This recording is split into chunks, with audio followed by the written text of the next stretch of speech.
I think we can pretty much agree that when it comes to comedy, lawyers are fair game. Like, what's the difference between a dead skunk in the road and a dead lawyer in the road? There are skid marks in front of the skunk. Why don't sharks attack lawyers? Professional courtesy. What do you throw to a drowning lawyer? His partners. And what do you call a smiling, courteous, friendly person at a bar association meeting? The caterer. Whether we lawyers deserve to be the brunt of such jokes depends on who you ask, but it pretty much comes with the job. Hey, at least we're not doctors. Seriously, though, much of lawyering is a performance, especially courtroom litigation. You have to thoroughly prepare your material, determine how to best present your evidence, be well-spoken, and elicit a favorable response from the judge or jury. And even if you know your case is cold, some things are out of your control, and you may not win them all. Today's guest is a litigator who, rather than be a lawyer at the center of others' jokes, tells his own jokes on stage as a stand-up comedian. Michael Currie is a partner with Lax O'Sullivan Lysis Gottlieb LLP in Toronto. That's right, our first Canadian sticky lawyer. By day, he focuses on commercial litigation and disputes. By night, he delivers punchlines rather than being one.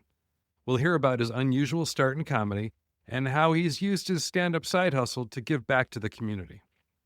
Hi, Michael. Welcome to the podcast. Back home, we say a lot of the time, I'm right happy to be here. So I don't know if that's a different saying for you, but I just thought I would change it up. I'm willing to take whatever local flair you want to offer. But this brings up something important. First things first. I am in Metro Detroit, and you are in Toronto. And there is nothing funny about how the U.S. is treating our historically close neighbor of the North. It's appalling. So on behalf of Americans everywhere, the good and the decent ones at least, allow me to apologize to you and your fellow countrymen and women for what's going on now. Thank you, John. And just on a serious note, it is very troubling, at least for Canadians, the language being used, never 51. In my circle, they can say that we've changed our behavior to not buy American products and try to buy local, which probably we should have been doing a long time ago. But there has been a movement here to respond to the rhetoric, and it's taken seriously here. Let's make this conversation be a model to people on both sides of the border, that you can have discourse that's respectful and engaging, and off to the races we go. Yeah. With that, there are any number of places to start our conversation, which I'm really looking forward to. But let's begin with Good Laughs, which is the comedy event you launched that's having its third anniversary on May 21st. Tell us about that. So Good Laughs is a comedy show featuring lawyers doing stand-up, many of them for the first time. Some have experience doing stand-up and they do the show, and it's all in support of a good cause. So for the past few years, we've done it for a local hospital in Toronto. My firm, Lax O'Sullivan Lysis Gottlieb, has been fantastic in terms of being the sponsor of the event. It's also very fitting because the shorthand for Lax O'Sullivan Lysis Gottlieb is LOLG. So I say it means laugh out loud, guys. They've been tremendous support of the show. And then it's great because we get some senior statesmen and women of the bar willing to perform for the first time to get out of their comfort zone. And then we have others who have done it many, many times before, and they just kill it at the show too. And so it's just a fun event. And one thing unique for this year is because we've had such demand over the last few years, we're doing two shows. We sell out quickly, and it's a fun event. The lineup, are these lawyers that come from any particular practice area? You're a litigator, and we're going to talk about that. Is it primarily litigators? Because one would think they have a little more guts to go up in front of an audience or a jury. What's the composition of the performers? So far, it's been all barristers, litigators, attorneys who go to corporate lawyers or transactional lawyers. We haven't had somebody perform Well, they're not who's a funny. corporate. They're just They're not, that's right. They don't have as much material as we do dealing with the clients we do. We have a full range, though, in terms of the practice area. Some do personal injury, some do criminal law. In fact, last year I performed at I was the only or one of two civil litigators who performed at a all criminal bar law event that was in front of judges and the law bar at another town, which was a lot of fun. But I realized that criminal law lawyers also have a lot of good material. Oh, they're a hoot. By Yeah. comparison, Yes. they're great. Are you the headliner? Have you been the headliner all 3 years? Are you the main ticket? I have not. I've not been the headliner, and I won't be the headliner this year. I find for me, it's a great motivator because I've loved doing stand up for a long time to force me to come up with 5 or 7 minutes of new material. For anybody who hasn't done stand up, when you talk about 5 or 7 minutes of material, they may think that doesn't sound like a lot of time, but if you want to do it well and if you want to do the circuit, it takes a while to come up with what's called a tight five or a tight seven. That's what I enjoy doing. Maybe one day, as I build up 5 minutes of new material each year, I'll have headliner material one day. But that's for me. I'm fine with the 5 to 7. Suffice it to say that you are not a professional, that this is not your main vocation here. Are there more professional comedians in the lineup, people who are doing this on a more regular basis? Yes. So we actually have somebody who's coming in from Manitoba, our province, our neighbor in Canada, who is coming in, and she's performed at comedy festivals before. 2 years ago, we had somebody who's now a civil litigator, but he did improv and stand up for, I think it was upwards of 15 years before he went to the bar. We find every once in a while somebody who has either had a former career doing stand up or finds the time to be able to do both regularly and is hitting the road as much as they're practicing law, but more frequently than some of us. And the audience is friends, family, coworkers, the general bar, or is this also people off the street who just want to see lawyers suffer? It's a bit of, or it's a mixed bag. So, in part because it's for a hospital that's called Michael Garron Hospital, which is in Toronto. We get a lot of support from community members there and around that area. So, that's fantastic. I estimate that about 2/3 of the audience are either lawyers or family members of lawyers supporting or looking forward to seeing them bomb on stage. And then another third who are general public who are coming to see the show and may not know what to expect. I will say though, even though they're all lawyers performing, we have a pro MC who is not a lawyer. That's why we find that's a good mix. So they poke fun of us more and they bring the audience energy up and at ease throughout the show, which is great. This year, the MC is Gavin Crawford, who is known to it's a comedy show here called This Hour Has 22 Minutes. Most of the content or the material that the lawyers perform is not law based. So when I have people ask me, "Hey, should I buy a ticket, or is it going to be all over my head because it's law jokes?" I say no. Like sometimes people will do a law joke. Most of the time, it's accessible to everybody, and people know that going in that they should craft material that is accessible to everybody, not just the lawyers in the room. Yeah, I think, hey, two lawyers walk into a motion for summary disposition probably is not the best entree to a joke. That's right. I get Yes. it. So, listeners, if you'll be in Toronto on May 21st, Good Laughs will take place at Comedy Bar Danforth, benefiting the Michael Garron Hospital Foundation. So, well done. We've given a shameless but heartfelt plug to Good Laughs, and let's go on with our conversation. Sounds good. Origin story number 1, comedian. You were raised in a small town on Prince Edward Island, famous for Anne of Green Gables. Did you grow up in a funny house? Did you have parents or siblings who made you smute milk out your nose at the dinner table? I have an older sister and both my parents. I'd say my parents are funny people. They have a quirky sense of humor. Neither of them are public speakers. Neither of them have ever done stand up, but we share a similar sense of humor. Fortunate coming from a small town, I still have some friends who I went to kindergarten or grade one with, and we remain friends today. And all of us have a very unique sense of humor where I don't know if it originates from my time growing up on Prince Edward Island or if it just our group of people have a unique sense of humor, but it helps, I guess, having that different viewpoint coming from a small town now being in a big city.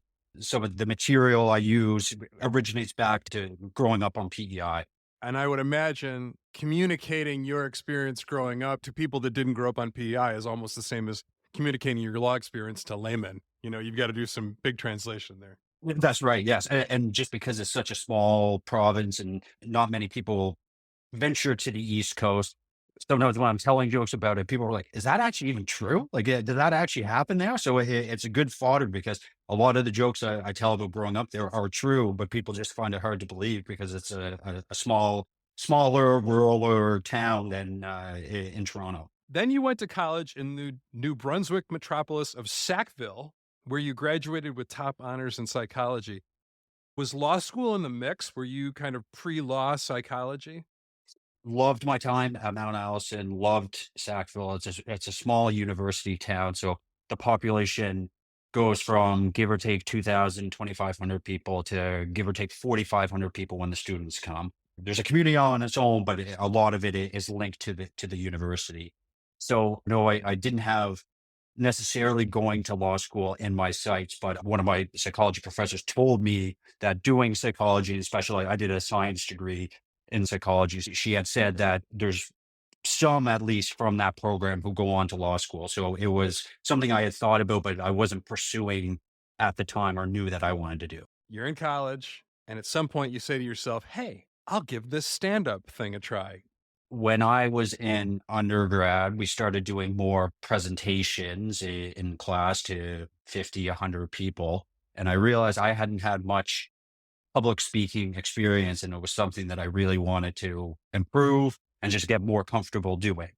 I had read that people see stand-up comedy as one of the most nerve-wracking or scary things to do. And so I maybe foolishly said, well, okay, if I can do stand-up and do that regularly, probably that will translate into me being able to do public speaking more easily because you're not seeking people's laughs, you're just doing a presentation. You threw me a curveball there. A lot of people would say, I'll join a Toastmasters group or whatever. That's one thing. Other people would say, yeah, I'll do a stand-up performance to get over my fear. But you just said, oh, if I start doing stand-up performances, plural, I'll get better at public speaking. So from out of the gate, were you thinking this is going to be a continuing thing? Generally, my personality is if I want to try something, I want to do it at least more than once because you never know when you're doing something for the first time, if it goes really poorly, if it goes really well, is it based on your skill and abilities and preparation, or is it something that you just either lucked out or didn't luck out because it didn't go well your first time? And so, yes, when I started, I said, I want to do stand up, but I'm not just going to check it off the list. I respect people who say, I want to do it once and I only want to do it once, check the box, and I'm happy with that. I get that for a lot of people. But for me, when I started, I said, no, this is going to be something I want to keep doing because I can only get better at it if I keep doing it. That first gig, was it open mic night? Was it on campus? Was it amongst the multiple comedy clubs I'm sure they had in Sackville at the time? Being in a small university town, your observation was astute. Yes, there were no comedy clubs, and there wasn't anybody else really who at least I was aware of doing stand up. There was an improv group, but there was nobody who I knew that was doing stand up. I formed a group, a writing group for stand ups where I got a few people to come in and just for us to exchange and banter ideas of material, much like what Good Laughs is today, where I organize a show. It's in support of a good cause. And then I asked the comics to try to recruit people to come out and support the show. That's what I was doing in undergrad. So I would just organize a show, ask my friends to come. They would pay $5 or whatever they could. It would all go to the food bank or to the hospital or something in the community. And we just started doing the shows there. Yes, the audience was very kind. We all got applause breaks. We all got laughter, which was great. Not representative of everybody's first time doing stand up. And I knew that. And so that's why I kept doing that in undergrad, organizing these shows, but also knew if you wanted to get the actual experience of doing stand up, you got to do it in front of strangers. You can't just do it amongst your friends. Again, many people would have kind of just snuck out to an obscure open mic night to give it a shot. No, you invite all your friends, have them pay money. I appreciate the charitable tie-in. That's a wonderful thing. As you said, there's no comedy club. So where was this first gig? And were you it? Or did you also have colleagues from this writing group that were up there with you? The first show I did, it was actually part of a talent show in my residence. And so there was about give or take 50 people. And that was actually put on by somebody else. So the very first show I did was put on by somebody else. It still was in support of a good cause, but it was multiple different performers. So people were playing guitar, somebody was juggling, and then I decided to do stand up at that show. Very supportive audience. I could tell you, If you're doing stand up in a talent show where they don't expect you to do stand up, normally it wouldn't go well. The audience was very generous. It allowed me to have the confidence to keep going because I have seen people who go up the first time. It's brutal. And then many of them don't come back. Off campus, what was next? The first show I did off campus was I went to Montreal. I had friends and we did a road trip and we went there for just none of them do stand up, but I bothered them a lot in our drive to Montreal to prepare for my multiple shows that I did when I was there. And when I talk about shows, I'm talking about like the open mics on the Tuesdays and the Wednesdays. So there's like 10 people in the audience. They are kinder to people who come from out of province or out of the country. They prioritize you because you're new and they want to have some different people on the show. So I was able to get on a couple of shows and perform at a few clubs. Those were much rougher. The audience were complete strangers. Some of the jokes I was telling was about being in Sackville and people didn't know what Sackville was. And it was a good lesson for me in terms of doing material. You either have to bring the audience to where you are in terms of the joke. You can't assume people know what you're talking about. And two, to build material that is accessible or write material that is accessible for a broader audience instead of just a niche group that you're doing it for. This first time going up there, you had your type 5 to 7 on campus. How did you prepare? We live in the age of YouTube and there's comedy all over the television anyway. So were you a student of comedy and you just emulated your influences? And who were those influences? Or where did it come from? How did you prep? Big fan of Seinfeld. I love his stand up. I loved his show in the 90s. Even probably now, some people will comment that in terms of crafting a joke and my observations, tying closely to more his style than like a Jim Carrey or something. I knew I was not a physical comic in terms of being able to do a physical comedy. So I tailored to what I saw as my potential strengths or what I enjoyed in terms of the material I wanted to write. But the only way to prepare or to get better at something is to do it. Similar to being a lawyer, on your feet experience in the courtroom is the way to do it. And similar to stand up, the only way to get better is to get on stage. And so that first time was really just let me figure out what does it feel like to hold the mic? What does it feel like to be standing in front of a crowd? And the material was effectively secondary. It was just like, I want to see how I feel up there and how I can deliver. And then I'll take stock of that and then figure out what I do from there. Was anybody giving you guidance along the way? Did you know any comedians who were giving you tips, or was this just you fresh up on that stage, not winging it, but first time? Yes, it was me doing it on my own. Again, coming from a small town on Prince Edward Island, there was no comedy clubs there. And then being in Sackville, no comedy clubs. So I didn't have a lot of stand-up comedians in my immediate circle of friends. I had some friends who did improv. So I chatted with them about some of the best practices to do based on the improv experience. When I was in Montreal and doing those shows, people knew I was very new.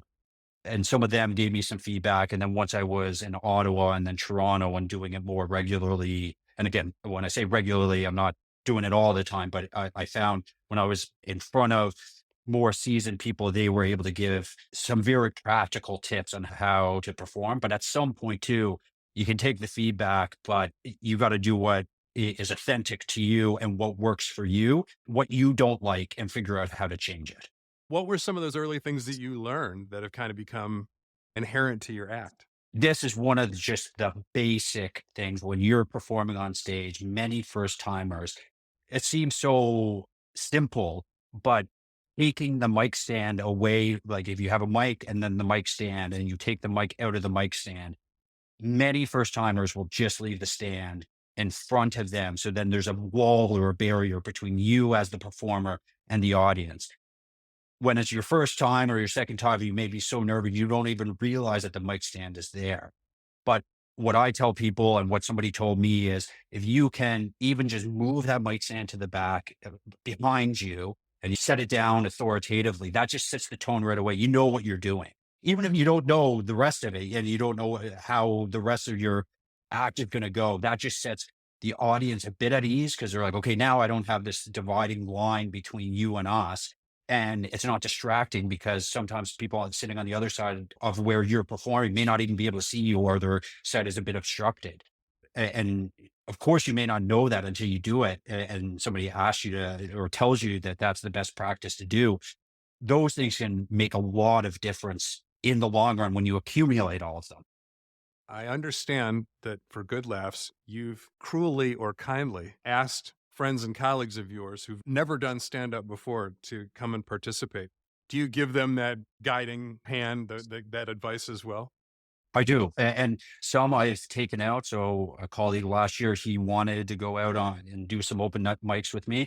I told him ahead of time, listen, this isn't glamorous stuff. When you're going to an open mic, sometimes you got to wait an hour and a half just to get on. Sometimes there's bucket shows. So you go and you put your name in a bucket. You just wait to see if you get drawn. You're not given the red carpet where you just show up 5 minutes before you act, you go perform, and then you're done. I took him out. He did a few shows. Some went very well, some not so great. But I told him you can't replace stage time or on your feet experience. And so you're going to have the jitters, but the more you do it before the quote unquote big show of Good Lash or whatever show you're doing, the better, because then at least you're getting some of the little things out of the way. So that's not interfering with your show. Talk about the high, whether it's adrenaline, I don't know if it's endorphins, whatever that juice is that hopefully you get from the audience and that makes you want to go back and do it again and again and again. It's one of those irreplaceable things. You get it in law, either courtroom work or depositions. You sometimes get it. I remember many times where you just kill it and you're like, that's the feeling. I love that. And wanting to pursue it. And it doesn't happen very often, particularly if you're not doing it all the time. But every time I go out, that's what I think about is what can I do to either kill it this time, or what can I do to at least feel that excellent feeling of just the killing it, the applause, either the applause break or a standing ovation, which I've only gotten once. And I remember that vividly, but the standing ovation of you killed it and the audience was with you. And some shows you can't do that. Like if you're performing in front of 6 people, they may have a very different vibe. They may love you, or they may just not be in the mood for comedy, but they just happen to be there. And so you got to make it work for whatever crowd you're in. I'm kind of breathless just listening. I've got this kind of visceral cringe for you on behalf of that first time you went up. You'd like me to tell the story with a Pizza Hut on a Saturday afternoon where, you can perform in front of people to kind of get that experience. Oh no, Uh, you've got to tell a Pizza Hut story. It's required. so I was in Ottawa and there was a group of us who were performing stand up together. It was an informal group, but we were kind of over one summer. We ended up doing some shows together. They decided that at a Pizza Hut at noon on a Saturday was the time to have stand up comedy. So we're in this pizza. It's a buffet too. So like people are getting up to get their pizza and their salad. All the TVs are on playing a sporting event, playing the news. People are there with their 3-year-olds and 4-year-olds running around. It's not even a stage. We're just like off in the corner with a mic doing 5 minutes of material each. And the first person, the MC goes up and he lasts like 30 seconds because nobody's engaging with him, understandably, because they're all there just to have lunch. And so by the end of it, all of us were just performing. And we said, the goal is if we can get one family to even acknowledge, we're not even a laugh, just if they can acknowledge that we're doing stand up, that's all we're asking for. That is a tough, tough crowd. But those are also the experiences that at least I remember. And I know people who have done this much more than me talk about the war stories, and they talk about similar to lawyers where they talk about the tough examinations they did or the tough clients they had. Those are some of the experiences that I look back fondly on as well, because they teach you something about yourself and how you can perform even in very, very challenging circumstances. Origin story number 2, litigator. From New Brunswick, you went on to the University of Ottawa. What did you have in mind for your practice in law school? I have to admit, I didn't know there was another path other than being a courtroom lawyer or litigator from the very beginning. That's what I wanted to do, was be a courtroom lawyer. And most of my classes were all tailored towards doing courtroom work, courtroom procedure, advocacy courses. And I only realized when I got called to the bar. So when you go and you become a licensed lawyer in Canada, you gown to be in court, and you have to have a gown to appear in court and to be a litigator. And I realized that 50% of the people who are getting called will never wear their gown again because they're going to be a corporate lawyer or a real estate lawyer. And only then I was like, oh, not everybody wants to be a litigator. Rather than graduate law school and immediately enter the practice in Canada, you had an opportunity to go to London. What was that? So there's a scholarship called the Fox Scholarship that ties Ontario and London, England together. There's two people who every year are selected from Ontario to be able to go over to practice in barristers' chambers. In the UK, it's a split profession. So there's solicitors who deal with clients. They may do corporate work, but they don't go to court. Then there's the barristers who are the advocates who specialize in only going to court, and they receive instructions from a solicitor. And so I was in barristers' chambers working with barristers who wear the wigs, who wear the gowns to go to court. And it was just a very good first experience of seeing the best argue cases in a different country and see how they do it there. Were you doing stand up while you were in London as well? I went to a lot of stand-up shows, and I find it's a great way to bring people together. I did a few shows where I organized again a stand-up night. I invited people from where I was living. It was called Good Enough College, where there's about 700 people from 80 different countries who live in this residence in downtown London. And that is probably the most diverse show I've ever organized, because there was people from, I think, give or take 10 different countries. It was all in support for a food bank in downtown London. And it was a lot of fun just to see how people approached it, many of them for the first time, but also how they brought their backgrounds from different countries to their performance one way or the other. Do all your friends know that whenever you invite them over, they have to bring money and support a charity? Even like the Or bring backyard their, barbecues, they got to that's bring. right, or bring their own material, because I'll just tell them, you got to do stand up. Yeah, come over for Yeah, a barbecue and have your type 5 ready. that's right. Yeah. Tell us about your litigation practice. What kinds of cases do you handle, and for what kinds of clients? Now I'm at Lax and Sullivan Licensed Gottlieb, a litigation boutique. So my firm only does courtroom work, and I'm a business disputes courtroom lawyer. So if there's a dispute about a contract or we do all forms of disputes that will go to court. One example is I just finished a 10-week trial in our superior court dealing with governance issues related to a indigenous government and the national council for that indigenous government. We take on any cases that are business oriented or relates to governance issues or something that will go to court. Shout out to Canada for the use of the term First Nations. I think that is such a wonderful, respectful term for Indigenous peoples. Again, in an effort to bridge the gap between the US and Canada, this is what I'm doing here. Apart from good laughs annually, how often are you doing stand up now? So this year has been a bit more of a challenge because I had this long trial, and I had a newborn born the week before the trial started. So I admit that my stand-up experience is limited for this year in terms of going out to the clubs. But in a given year, I would be out leading up to a show. I would try to get out a couple times a week. I've been fortunate now to start getting invited to other shows that are going on, mainly lawyer events in different cities. Doing lawyer jokes is very hard in a general audience. And so when I have a lawyer joke that I want to try out, I can only really do it in front of lawyers because, to your point, if you're talking about an injunction, people are like, what is that? Yeah, limited appeal. Limited appeal. That's right. What are the similarities between litigation and stand up, and how does one inform the other? The fundamental one is you can't replace on your feet experience. So you can think about a joke as much as you want. You can write it and craft it as much as you want. But until you do it in front of an audience, the audience is the barometer, and you'll find out very shortly or very quickly whether that joke works or not. And you may have to do it 10 times. You may have to do it 20 times to make sure you're comfortable with it. And you find out, does that work or not? You can't do it in a vacuum.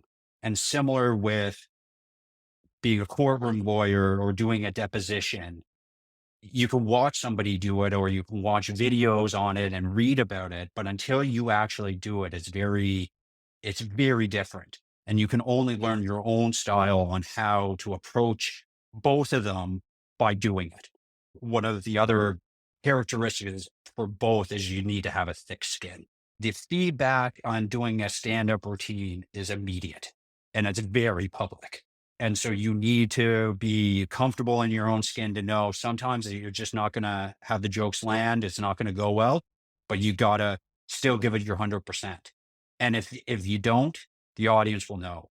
And the same for lawyers. Most of the time, the feedback is sometimes instantaneous from the judge, but it's a few months out if they reserve and you get a decision. But both outcomes are very public and you got to have thick skin when it doesn't go well.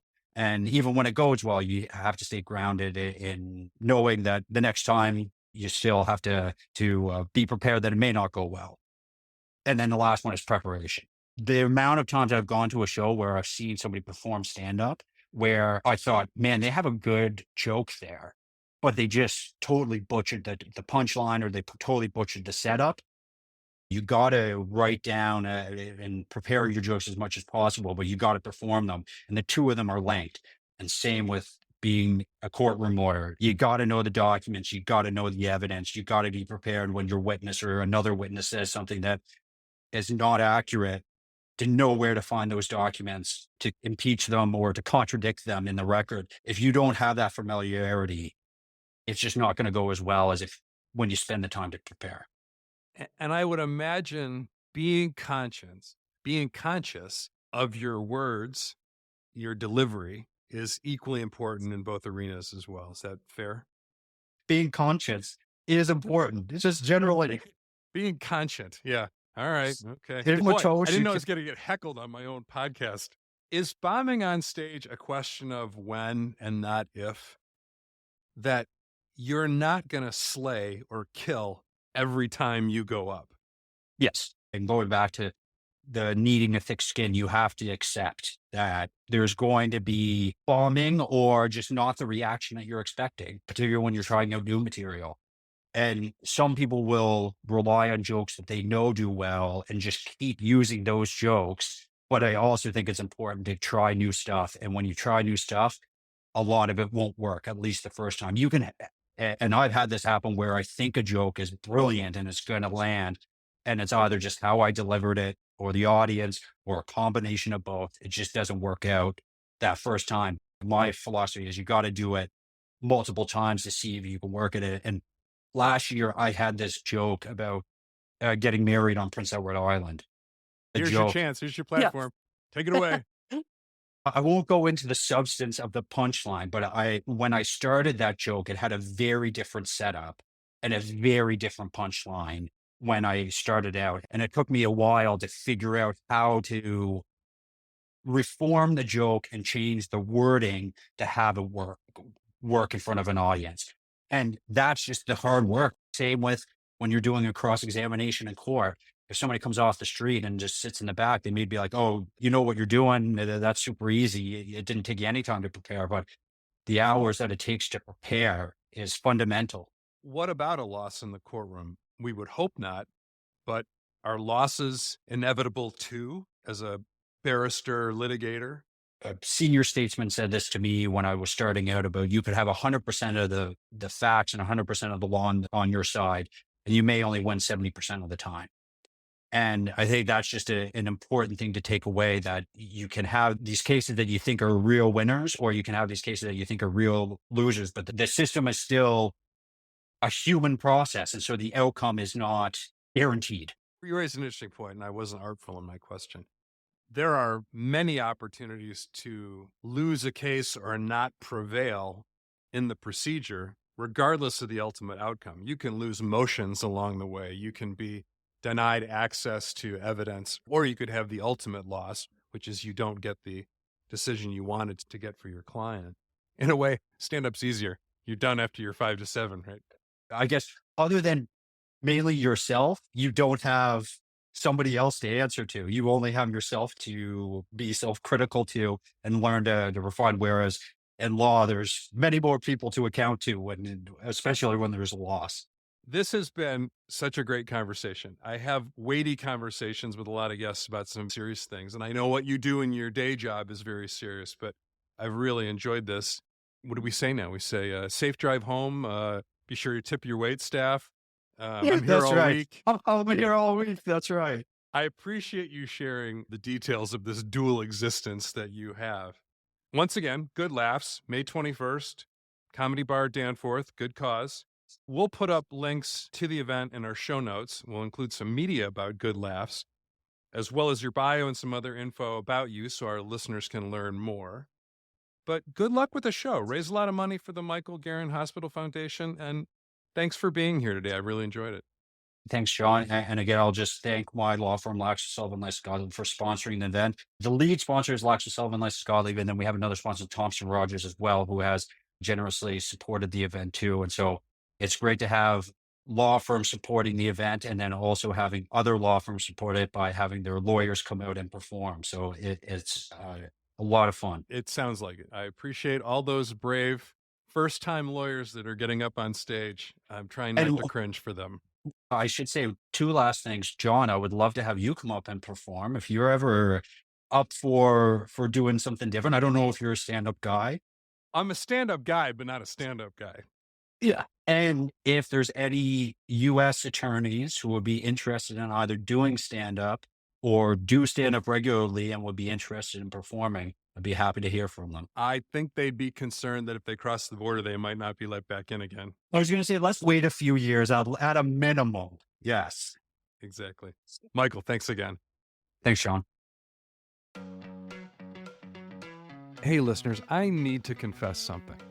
This podcast hosting gig can get kind of lonely. I mean, we put on these episodes and we know you tune in, but we don't often hear what you think. So whether you're a first-time listener or a devoted Sticky Lawyers fan, a stickler, let me know how we're doing. Leave a comment on our website or on whatever podcast platform you use. Give us a rating or just hit the like or subscribe button. Your feedback and ongoing support would be greatly appreciated. Until next time, I'm John Reed, and you've been listening to Sticky Lawyers.